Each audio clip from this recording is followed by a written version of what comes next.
ja som Rebeka z blogu Freshen a dneska si spolu navaríme. Pripravíme si taký ľahký letný šalát.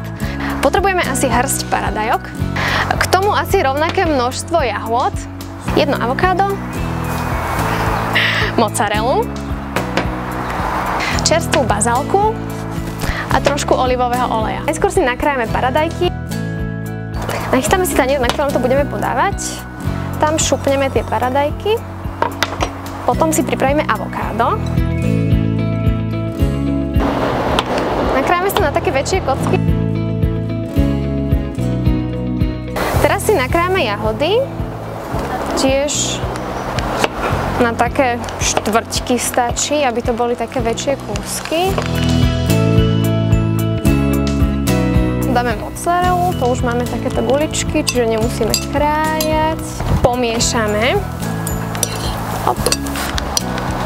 A ešte veľmi dôležitá časť bazálka. Natrháme lístky, ktoré potom trošku nasekáme. Finálny krok. Zakvapneme troškou olivového oleja. A tá bazálka tam robí veľmi dobre, inak bazálka sa nachádza aj v mojom obľúbenom drinku Detox Sweet edície, ktorý je výborný a určite ho odporúčam. A veľmi dobre sa hodí aj k tomuto šalátu, ktorý máme práve hotový. Takže dobrú chuť.